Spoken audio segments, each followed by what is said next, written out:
नमस्कार, UP live देख रहे हैं आप और मैं हूं आपके साथ शिवम चतुर्वेदी। बुलेटिन की शुरुआत करते हैं लखनऊ में पीएम मोदी आवास प्रधानमंत्री आवास योजना शहरी 2.0 का कार्यक्रम में सीएम योगी आदित्यनाथ मौजूद।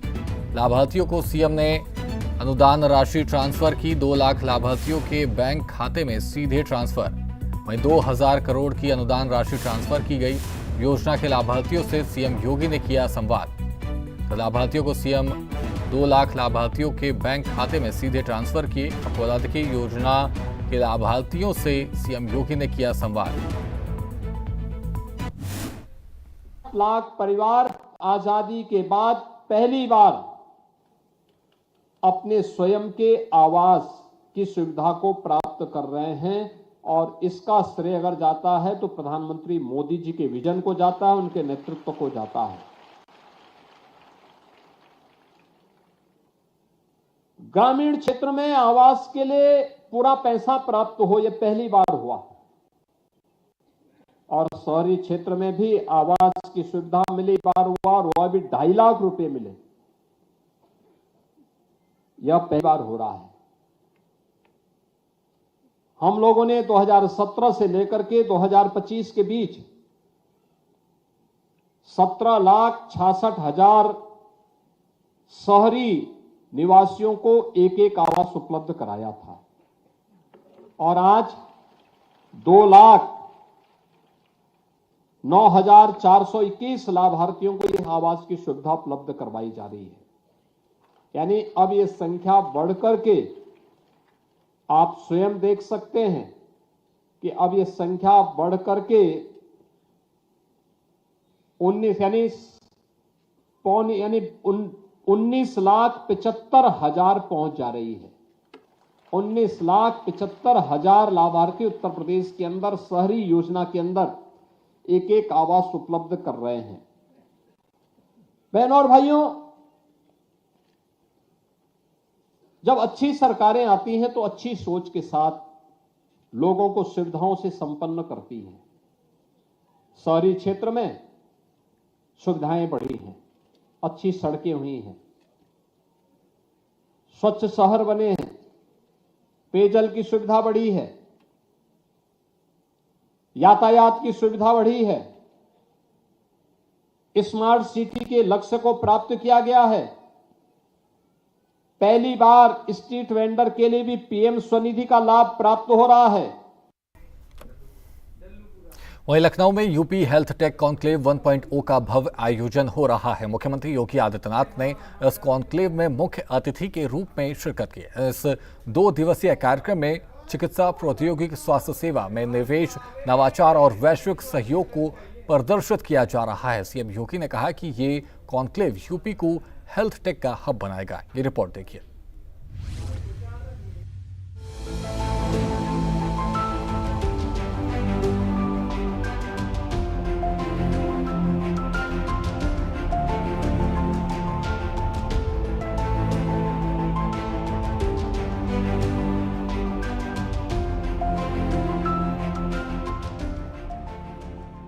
लखनऊ में यूपी हेल्थ टेक कॉन्क्लेव 1.0 का उद्घाटन मुख्यमंत्री योगी आदित्यनाथ ने किया। इस कार्यक्रम में देश विदेश के विशेषज्ञ, स्टार्टअप और निवेशक शामिल हैं। सीएम योगी ने कहा कि यूपी अब स्वास्थ्य प्रौद्योगिकी और इनोवेशन में अग्रणी भूमिका निभाएगा। एआई, टेलीमेडिसिन और डिजिटल हेल्थ पर विशेष जोर दिया जा रहा है। स्वास्थ्य क्षेत्र में व्यापक परिवर्तन करने में इसको सफलता प्राप्त की है। हेल्थ इंफ्रास्ट्रक्चर को हमने आगे बहुत अच्छा करने का प्रयास किया। 2017 के पहले उत्तर प्रदेश में गवर्नमेंट और निजी क्षेत्र को मिलाकर के कुल 40 मेडिकल कॉलेजेस यूपी में थे और आज उत्तर प्रदेश में 81 मेडिकल कॉलेजेस वर्तमान में पूरी तरह क्रियाशील हैं। 2 एम्स हैं। लगभग डिस्ट्रिक्ट लेवल स्तर के 100 से ऊपर हॉस्पिटल्स हैं जिनकी जो गवर्नमेंट के द्वारा संचालित होते हैं। CSC, PSC, health and wellness centre की एक लंबी श्रृंखला हमारे सामने है जो दूर दराज के क्षेत्रों में भी स्वास्थ्य की सुविधाएं उपलब्ध करवाते हैं। सीएम योगी ने कहा कि ये कॉन्क्लेव निवेश को आकर्षित करेगा और वैश्विक सहयोग बढ़ाएगा। यूपी में स्वास्थ्य सेवाओं को टेक्नोलॉजी से जोड़कर गरीबों तक बेहतर पहुंच सुनिश्चित की जाएगी। कार्यक्रम में पैनल डिस्कशन, प्रोडक्ट लॉन्च और निवेश सत्र हो रहे हैं। 25 करोड़ की आबादी अकेले उत्तर प्रदेश की, और पिछले 11 वर्ष के अंदर देश के अंदर इस क्षेत्र में हुए व्यापक परिवर्तन के कारण आज लोगों के लिए स्वास्थ्य की सुविधा उपलब्ध कराना बहुत आसान हुआ है। याद करिए, प्रधानमंत्री आयुष्मान की सुविधा जब तक नहीं थी,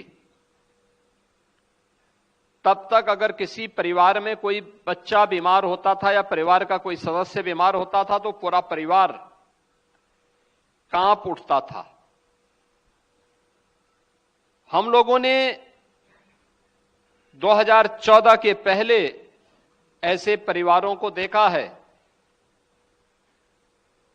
कि परिवार में कोई बच्चा बीमार हुआ, पूरा परिवार उस बच्चे का उपचार करने के लिए आता था, पैसा समाप्त होता था, उसके बाद उस बच्चे को लेके जाते थे या उस बीमार व्यक्ति को वापस घर लेकर के चले जाते थे, क्योंकि तब न सरकार के स्तर पर कोई सहयोग होता था और न ही उत्तर प्रदेश जैसे राज्य में स्वास्थ्य की सुविधा इतनी मजबूत ही थी।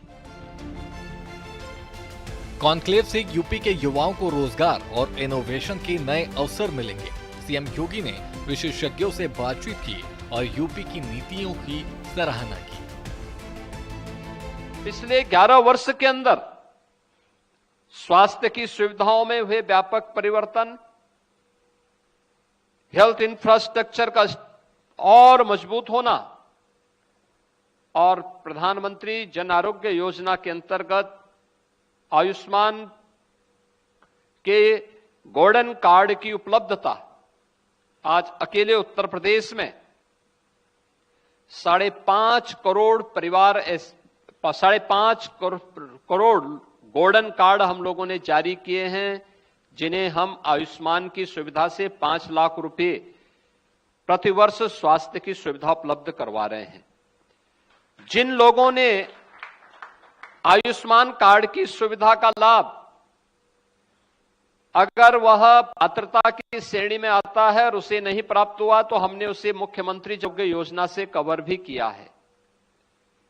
तमाम ऐसी श्रेणियां हैं जिन्हें हम लोगों ने अन्य सुविधाएं दी हैं, लेकिन हमारा जो स्वयं का सरकारी हेल्थ इंफ्रास्ट्रक्चर है, इसमें हम इस सब के बावजूद भी फ्री में स्वास्थ्य की सुविधा उपलब्ध करवाते हैं। यानी 5.5 करोड़ हम लोगों ने गोल्डन कार्ड तो जारी किए हैं, लेकिन ऐसा नहीं कि 25 करोड़ की आबादी में बाकी के लिए सुविधा नहीं है।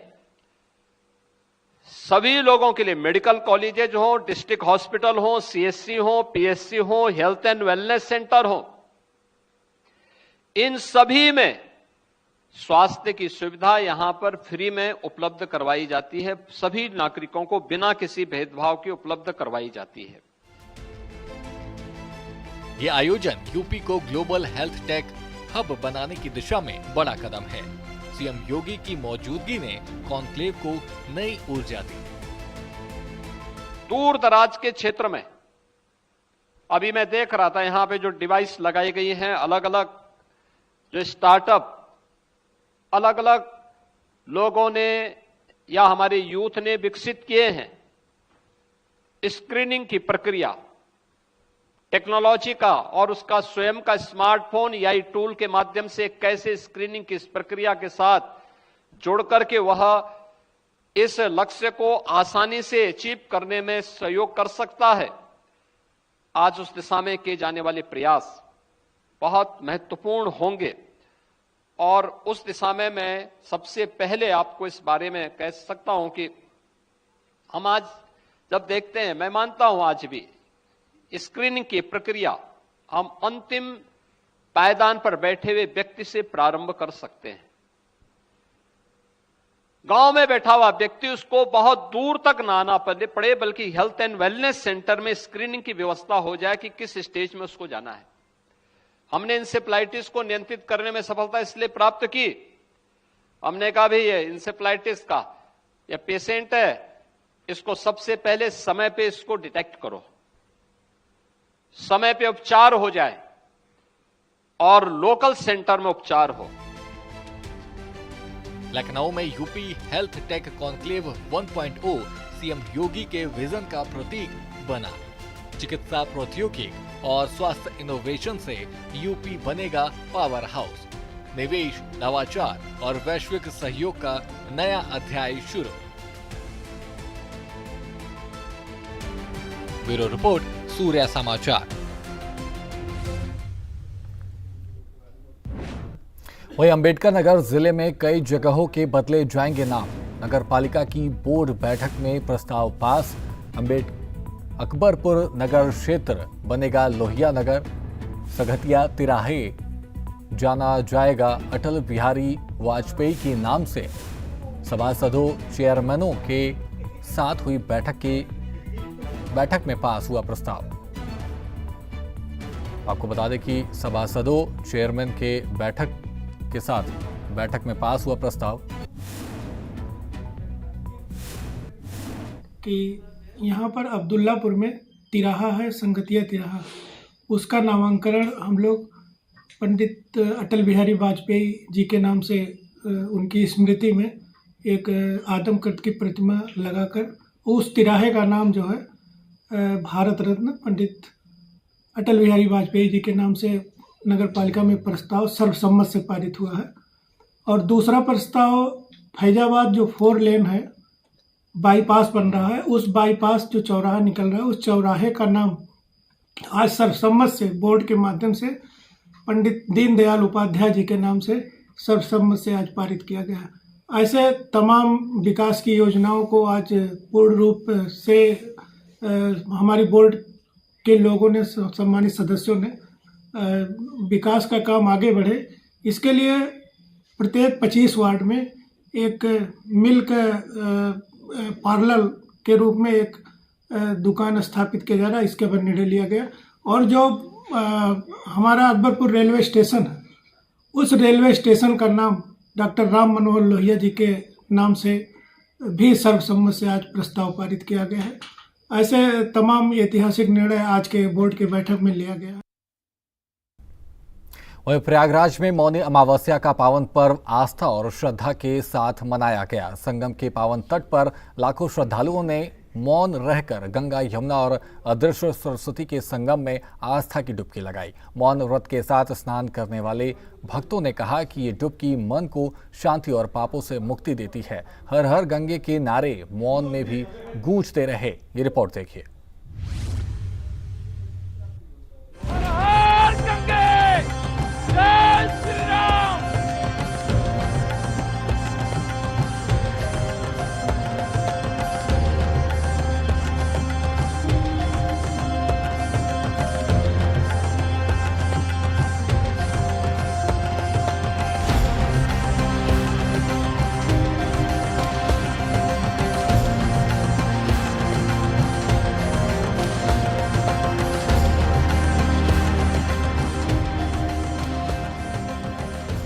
तीर्थराज प्रयागराज में माघ मेला के तीसरे मुख्य स्नान पर्व मौनी अमावस्या पर श्रद्धालुओं का जनसैलाब उमड़ पड़ा।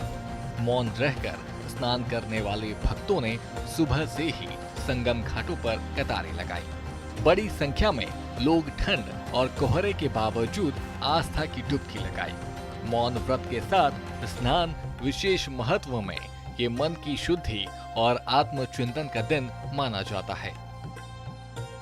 व्यवस्था जो है यहाँ पर सुचारू है और यहाँ पे सारे अधिकारी लगातार मौजूद हैं। पूरे मेले के डिफरेंट पॉइंट पे हमारे सारे घाट चल रहे हैं और कोहरा भी बहुत है और स्नान भी बहुत अच्छा चल रहा है। हम लोग यहाँ पे प्रत्येक स्नान पर्व पे रहते हैं और यहाँ पे हम लोगों की व्यवस्था जो है इस टाइम पे बिल्कुल 100% है। सारा रिजर्व भी हम लोगों ने आज यूज कर रखा है। 100% डिप्लॉयमेंट है और सुचारू रूप से स्नान चल रहा है। मौनी अमावस्या हमारे लिए सबसे प्रमुख स्नान में से एक है और इसके लिए बृहद तैयारी हम लोगों ने जो करी थी, अभी लगभग पिछले 6 घंटे से उन्हीं तैयारियों के अनुरूप स्नान सुचारू रूप से चल रहा है। हमारे हर घाट, बहुत सारे घाट जो डेवलप हुए, लगभग 12,500 फीट का घाट हम लोगों ने डेवलप किया है। हर घाट पे स्नान चल रहा है और बड़ी संख्या में श्रद्धालु लगभग रात के 12 बजे से ही स्नान कर रहे हैं। 6 घंटे से ज़्यादा का समय बीत चुका है, लेकिन श्रद्धालुओं का आने का क्रम लगातार बना हुआ है। अच्छी बात यह है कि जो श्रद्धालु स्नान कर चुके हैं वो लोग वापस भी जाना शुरू कर दिए हैं और हमारा जो निकासी है वो भी प्रॉपर तरीके से चल रहा है। रात्रि 12 बजे से कंटिन्यूस मौनी अमावस्या का स्नान चल रहा है और आज काफ़ी भीड़ है और ये मुख्य स्नान पर्व होने के दृष्टिगत हम लोग सभी लोग, पुलिस ऑफिसर्स और प्रशासन के अफसर, सभी लोग मेले पर अपने संगम के नोज पर ही हम लोग सभी उपस्थित हैं और अच्छी भीड़ है और कोहरा भी काफ़ी रात्रि 12 बजे से आ गया था। हम लोग सभी शरणार्थियों को, स्नानार्थी जो आ रहे हैं, सबको अच्छी तरह से अपना पूजा पाठ और स्नान करने के उपरांत अपने गंतव्य स्थलों की ओर जा रहे हैं और आसपास एमपी क्षेत्र से और यूपी के पूर्वांचल क्षेत्र से बहुत सारे लोग आए हैं। पार्किंग स्थल जो हमने बना रखे हैं वो काफ़ी फुल हो चुके हैं और सभी गाड़ियों से और ट्रेनों से लोग कंटिन्यूसली आ रहे हैं और हम लोग पूरी सुरक्षा के पूरे इंतजाम कर रहे हैं। संगम तट पर मौन के बीच हर हर गंगे और जय मां गंगे के उद्घोष गूंजते रहे। व्हील चेयर पर बैठे बुजुर्ग, परिवार के साथ आए बच्चे और युवा, सभी ने मौन साधकर डुबकी लगाई। कल्पवासी भी अपने तंबुओं से निकलकर स्नान में शामिल हुए। प्रशासन ने भारी भीड़ को देखते हुए सुरक्षा के पुख्ते इंतजाम किए। संगम रोज पर उस समय बहुत भारी भीड़ थी और उस समय श्रद्धालु, महिलाएं, छोटे बच्चे, बुजुर्ग श्रद्धालु आए हुए थे और उस समय मेले का पीक चल रहा था। लगभग आज करोड़ों लोग श्रद्धालु आज संगम में स्नान किए हैं। हमारा इतना ही कहना है कि जो कल्पवासी है, जो संत है, जो साधु है, उनके प्रति हमारी पूर्ण संवेदना है। पूर्ण रूप से हम लोग उनके प्रति जो है पूरी श्रद्धा रखते हैं हम लोग, हमारी पूरी टीम। इस बार जो विशेष ग्रह नक्षत्र जो लगे हैं, इस बार मौनी अमावस्या पे पंचग्रही योग है। 5 ग्रहों की युति एक साथ है और क्योंकि ये युति मकर राशि में है, मकर राशि का मतलब मगरमच्छ, माँ गंगा का वाहन मगरमच्छ है और मौनी अमावस्या पे मान्यताओं के अनुसार 33 करोड़ देवी देवता अपने राजा तीर्थराज प्रयाग के समक्ष हाजिरी लगाने, यानी कि अटेंडेंस देने सभी तीर्थ यहाँ पर एकत्र होते हैं। मौनी अमावस्या के दिन जो मौन की डुबकी लगाई जाती है वो मोक्ष का द्वार खोलती है, साथ साथ रोग प्रतिरोधक क्षमता का विकास करती है। मौनी अमावस्या के दिन अगर मौन व्रत करके स्नान करा जाता है, दान करा जाता है, तो उसका विशेष लाभ है। मौन व्रत करने से वाणी का दोष मिटता है, मन की शुद्धि होती है। बिना मन की शुद्धि किए तन की शुद्धि का कोई मायने नहीं रखता। तो मौनी अमावस्या में सबसे विशिष्ट बात है कि स्नान करते हैं तो मौन व्रत धारण करके करते हैं, उसके बाद दान करते हैं। दान करने से आपका दुर्भाग्य दूर होता है। इस समय बहुत अच्छा लगा यहाँ पे, बहुत मतलब पहले से बहुत अच्छा है। यहाँ पे सुविधा मिला है, भीड़ भड़के से लोग बचे हुए हैं, बहुत अच्छा लगता है। कोई नहीं, बहुत अच्छा हुआ। ठंड तो उतनी तो नहीं, लेकिन वो ठंड नहीं थी जो लगनी चाहिए। नहाने के बाद ठंड खत्म हो गई। बहुत अच्छा लगा, यहाँ की व्यवस्था बहुत अच्छी लगी। जिस प्रकार से योगी जी की सरकार ने व्यवस्था कर रखी है, बहुत ही अच्छा लग रहा है और लगता है कि वाकई सनातन जो है ना बहुत तेजी से आगे बढ़ रहा है और हिंदुत्व जो है, हिंदुत्व की भावना लोगों के बीच में आ रही है। व्यवस्था बहुत अच्छी लगी, बहुत। यहाँ आने के बाद ठंड खत्म हो गई। मौनी अमावस्या पर स्नान से पापों से मुक्ति और मन की शांति मिलने की मान्यता है। माघ मेले में अब तक पौष पूर्णिमा और मकर संक्रांति के स्नान हो चुके हैं। मौनी अमावस्या के बाद अगला बड़ा स्नान पर्व बसंत पंचमी पर होगा। मेले में अब तक करोड़ों श्रद्धालु पहुंच चुके हैं। संगम घाटों पर साधु संतों ने आशीर्वाद दिए।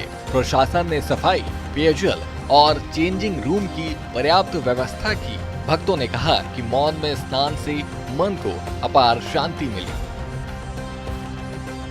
तो वहीं अयोध्या में भी मौनी अमावस्या पर श्रद्धालुओं ने सरयू नदी में डुबकी लगाई।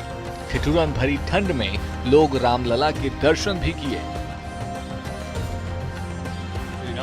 हम लोग मौनी अमावस्या पे सरयू जी स्नान करने आए हैं और अयोध्या जी में भीड़ तो बहुत ज्यादा है। स्नान करने में बहुत अच्छा भी लगा, मजा आया। और हम लोग अपने पूरे परिवार के साथ, माता जी हमारी हैं और हमारी पत्नी है, बहन हमारी है, सब लोग आए हैं साथ में स्नान करने। आज मौनी अमावस्या पर्व स्नान है। ये माघ का प्रमुख स्नान है। प्रयागराज, अयोध्या, बनारस सब जगह ये प्रमुख स्नान है माघ मेले का। इसके बाद बसंत पंचमी आएगा। सबसे पूर्ण मौनी अमावस्या पर्व स्नान है। मौनी अमावस्या को स्नान करने हम लोग आए हैं कुशीनगर जिले से। बहुत अच्छा लगा, बहुत अच्छा लगा। बहुत व्यवस्था है यहाँ पे। क्या कहना चाहती हैं? अब हाँ, भीड़ बढ़ रहा है और आगे भी ऐसा होता रहे। ये हमारी जो संस्था है चलता रहे, हमेशा जो परंपरा है आगे बढ़ता रहे। तो हम लोग अब आ जाए हैं मौनी अमावस्या के दिन नहाने के लिए। कुशीनगर जिले से आए हैं हम लोग। कम से कम 20 लोग हैं हम लोग। सब अच्छा है, सब हो गया, सब सही हुआ, सब ठंड और सब सही है यहाँ पे और कोई परेशानी नहीं है। राम जी के स्थान पे सब ठीक है। प्रयागराज में मौनी अमावस्या पर श्रद्धालुओं की आस्था की डुबकी ने संगम तट को भक्ति से सराबोर कर दिया। मौन व्रत और स्नान का ये पर्व मन की शुद्धि का प्रतीक बना। माघ मेला आस्था का महासंगम जारी। ब्यूरो रिपोर्ट, सूर्या समाचार।